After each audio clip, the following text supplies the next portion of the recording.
Welcome to Section 420, Talkin Yankees. As we know, baseball is a very serious sport, but my next guest, Chris Vitali, takes a look at the lighter side. He's the editor-in-chief and founder of BallNine, a multimedia site that looks at the humorous side of baseball, including attack squirrels. So let's bring him on. Hi, Chris. Thanks for coming on. Hey, thanks for having me, James. How you doing? Doing all right. Now, you're the founder and editor-in-chief of BallNine, and it's BallNine with the word N-I-N-E spelled out. So tell us about the site. Well, I'll tell you, we actually started it about 3 months ago. It's only been about 3 months, so we're, still kind of an infant. But a buddy of mine from back in Jersey that I grew up with, we played baseball together from the time we were about 9 on up. He, he's in California now as well. So we moved out here a couple of years ago, and we went to a dinner at the Diamond Club at Angel Stadium. And we wound up sitting at a table. I'm sitting back to back with Rod Carew and we're sitting at a table with Dennis Lamp and all these old time guys, and the stories they were telling were hysterical. And these are things that people don't hear all the time.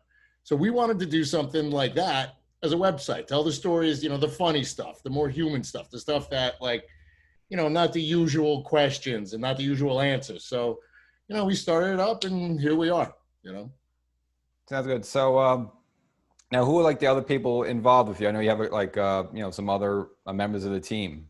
Yeah, we have. Well, Rocco Constantino is he's one of our writers. He's my buddy who kind of helped me found this thing.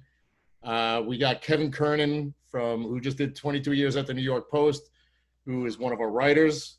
And we have a guy named Michael Torres doing food stuff. A woman named Kate Gierak that does these cool baseball card stories and weird things about baseball cards that you wouldn't know, and strange stories about the players on the card themselves. And so far, and then our web guy is named Josh Heshka. He's a minor leaguer. He's a pitcher in the Mets organization. So when the whole minor league shutdown started, I was like, all right, I need somebody to help me put this thing together. Why not find a minor league guy that knows what they're doing? Turns out he's got a computer science degree from Johns Hopkins. So I was like, all right, that'll do. That'll work. So that's pretty much it for now. We're kind of a skeleton crew. So, all right, but you're accomplishing right away. I mean, right off the bat, you get an interview with David Wells. So you hit a home run right, in your first game. Yeah, no kidding. That was first at bat, like a leadoff home run, and he agreed to do it. He was doing some things where he was selling off and auctioning off items for first responders and just when the whole COVID thing started. So I wound up buying a cup.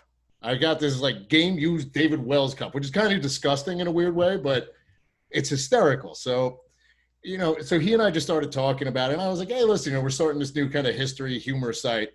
And if you want to come on and do an interview, whatever, and he agreed. And, I kind of set the bar a little high there because I was like, that's our first guy. I'm like, great. Now what are we going to do? So, I got lucky. We got Dave Parker. We did Louis Tion. I have Bobby Valentine coming on next week. So we've been lucky. It's just it's a grind to try and keep it up, So I don't want to kind of lower the bar there. So yeah, especially after this interview, this is this is the pinnacle, man. I'm screwed. I don't know what I'm going to do. You really boxed yourself in on this one. I'm going to retire, I think, after this one because I can't top it. There's no way I can top it. It'd be like Seinfeld. You just got to stop after the, the 98 season. A big exit. Exactly. Thank you. I'm out.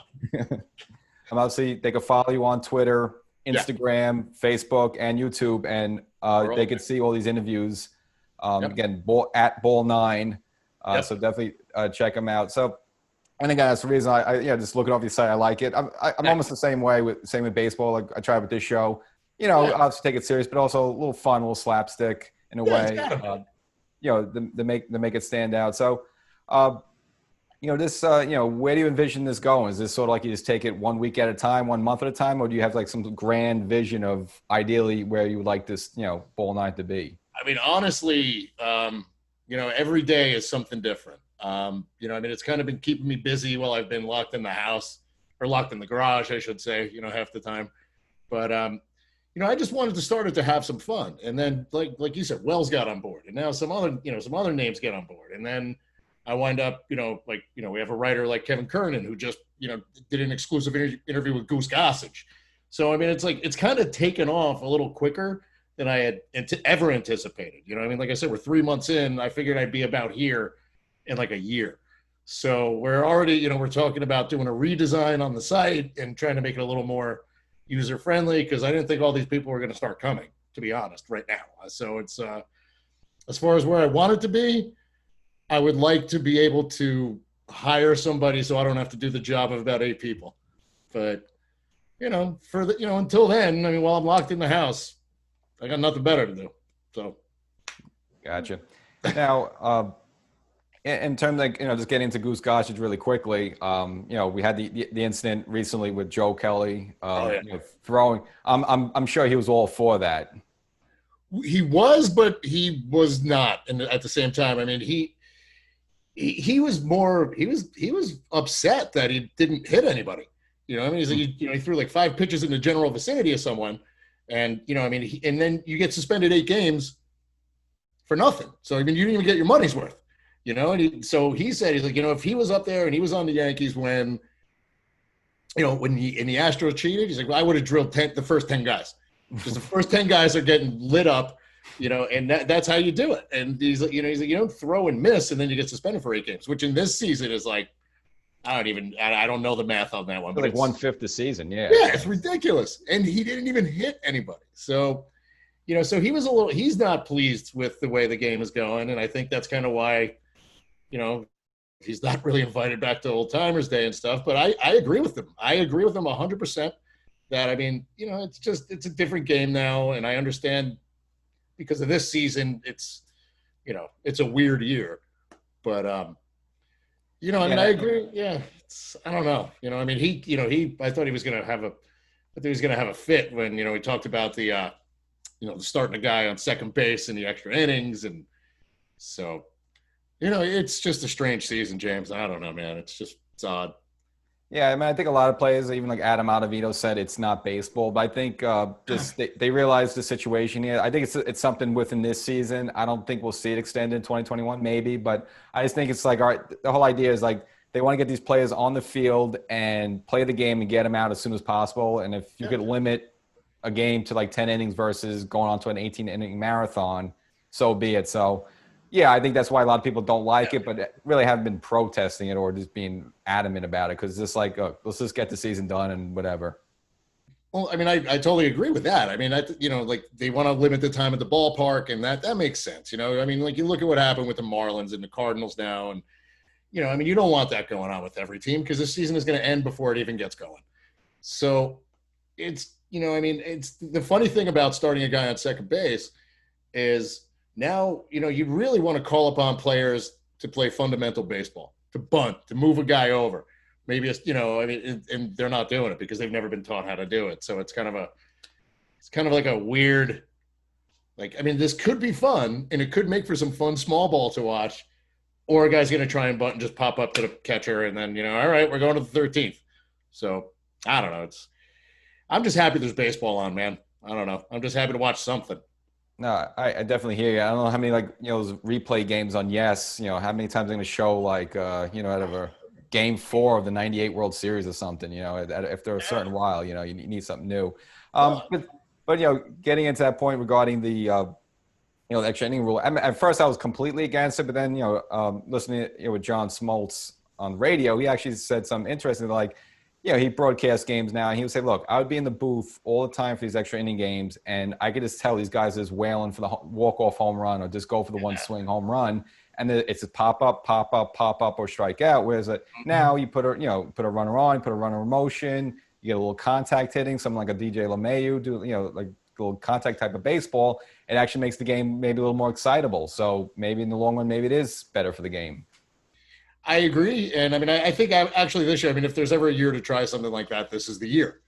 You know, why not? It's everything else is bizarre anyway. It's a 60 game. It's almost like a tournament at this point. And I agree with exactly what you said, James. I mean, I would like to see some of these guys hitting for contact, but half the guys coming up are not DJ LeMahieu. So some of these guys are still swinging for the fences, striking out and popping up, just like you said.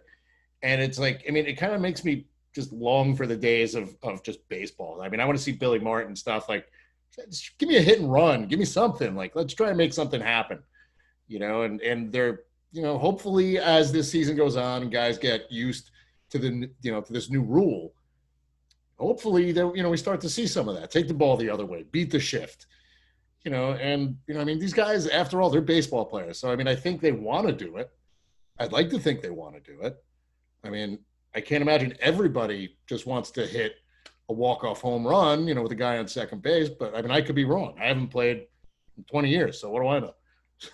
Yeah, but I think people would rather see action, because now the way the game is gone, between the walks and the strikeouts, sometimes there's situations where you could almost get like 4 or 5 innings of baseball where there's no action.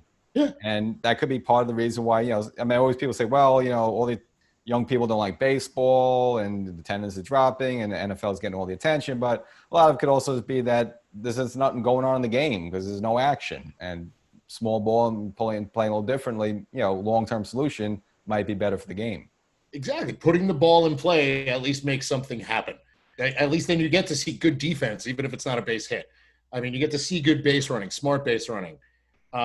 It's funny. We did a show the other day, and Kevin Kernan brought up a great point. I don't remember exactly the numbers, but it was something in like the 53,000 at-bat range last year, where it was a walk or a strikeout. So that's 53,000 at-bats where nothing happened at all. And, it's great because, you see these, some of the younger fans that, want to, poop on the older guys for saying, well, the game's not the same. But the younger fans are also not as into the game, or they're not bringing as many young fans into the game because it is boring and because nothing's happening. So there's just a weird kind of, disconnect there, I think, between, everybody wants more action. People say the game's boring. The only people that don't want to see more action are the stat guys. And unfortunately, those are the guys who are in charge of almost every, front office now. And you're seeing them, in the dugout now as managers as well. So it's just a weird, different game, man. Yeah, I think the only real good benefit of it is that if you're at the game and like the beer lines are really long or you got to go to the bathroom, you can worry about, don't worry, I'm not going to miss anything. And you're probably right most of the time too. Exactly. And even if, you do miss something, there's TVs everywhere. So, if you're online for the bathroom, you'll still see what's going on. I just sense possibly you're a Yankee fan. Something tips me off. I don't know what it is. Is it this? Is it Reggie behind me? Is it? It could be anything. I don't know. I don't know. So just tell us about yourself, where you're from, and your journey from wherever till sitting in a chair right now wearing a Yogi shirt. Yeah. Well, I got lucky with the shirt. My brother-in-law hooked me up for Christmas. I grew up in New Jersey.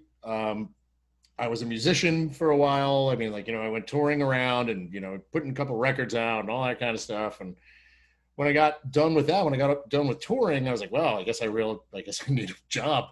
So I taught myself how to do web design while we were on the road in the early days of websites for bands and stuff like that. So, I got jobs doing that. Then I realized I hated working in an office. So I was like, well, I'll just become a chef. So I did that. We did that for about 20 years. And then I realized I was like, I don't want to drop dead of a heart attack in a kitchen, man. I was like, this is not, it's not my thing.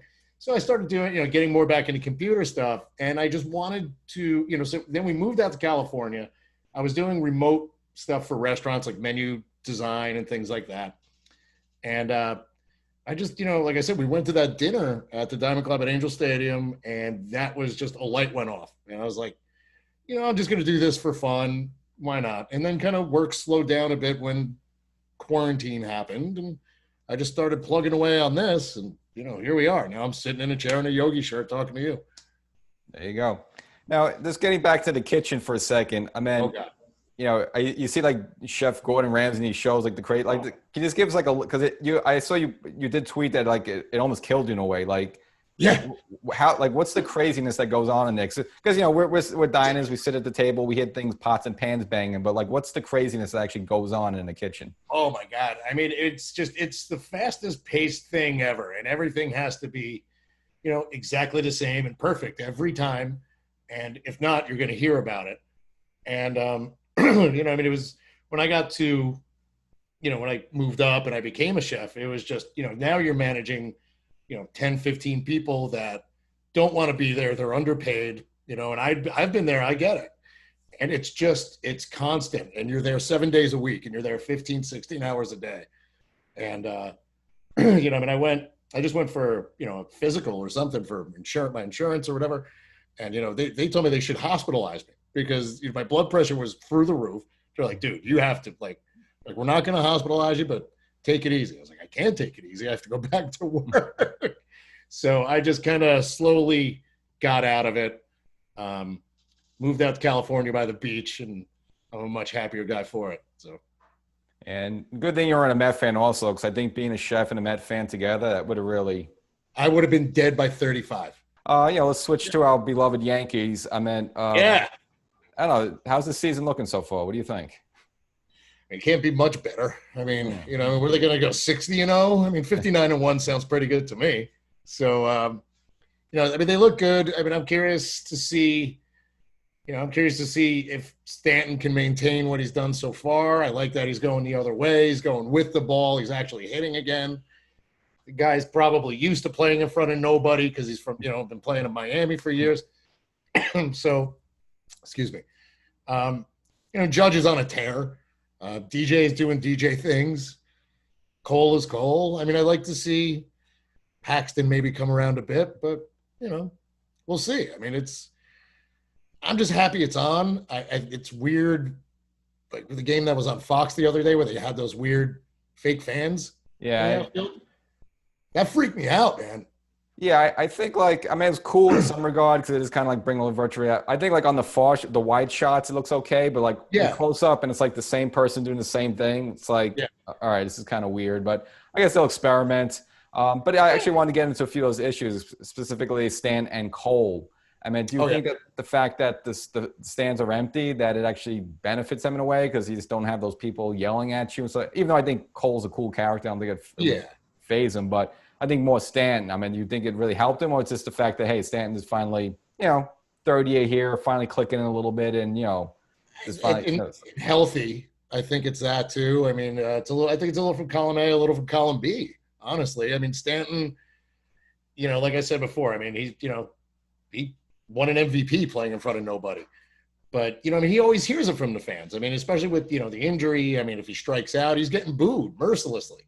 And I think that would keep happening until, till they win a championship. But I think just being loose, he looks like he dropped a few pounds.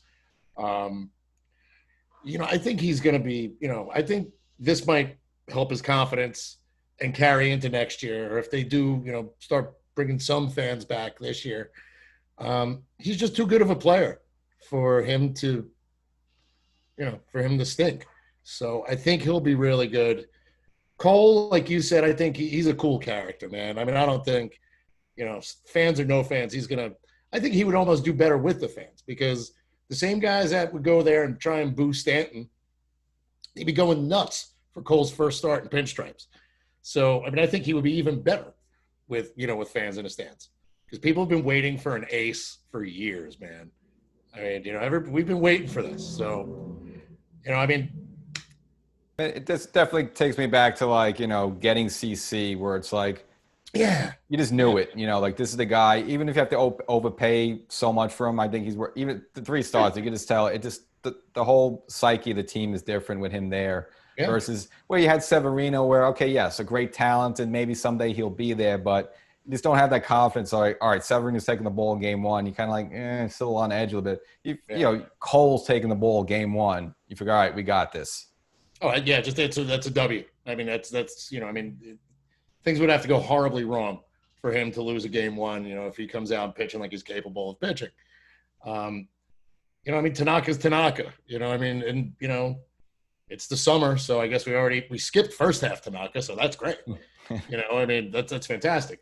Now I'm hoping we get August Gary, but, you know, we'll see what happens there. You know, I mean, I think he'll come around. I really do. I mean, it's just, he's another guy I would like to see stop swinging for the fences and stop trying to hit it to Queens every at bat. I mean, because, you know, when he came up, he could hit. He was hitting doubles. He's lacing the ball, you know, going to right center and just, you know, putting the ball in play. So I think that's, you know, I mean, he's been doing a really good job behind the plate this year. I'll tell you that. He looks a lot better. Oh, yeah, man. I think, from like 2 years ago when people wanted to run him out, where I still said, look, you got the greatest hitting catcher in the game, so give him a chance. And I think this Yankee lineup is just so powerful where a great hitter or great player like Sanchez isn't doing that much. Hicks really isn't doing that much, but they don't really skip a beat. And at some point, Judge is probably going to cool down, and I'm sure then Gary will be the guy for a couple of weeks. So this shows how deep and dangerous this lineup is. Exactly, and that's the beauty of this lineup too. Okay, you got like 16 out of the 30 teams that make the playoffs. Obviously, again, unless like COVID ravaged the team, they're making the playoffs, and they're going to be in position where they could line up Cole for that game one because now they have, obviously the first round is now a best of three. All three games would be the home team. You would figure the Yankees would have the better record, whoever they go against. I would assume. So you figure like Cole got game one, so you just got to win one of the two next games. And kind of getting to Paxton as well.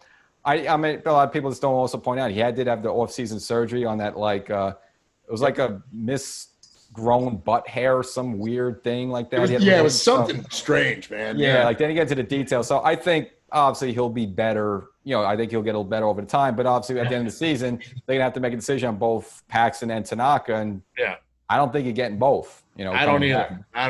And I mean, everybody's been saying for years Tanaka's elbow's a ticking time bomb, but he still goes out there and he still proves everybody wrong.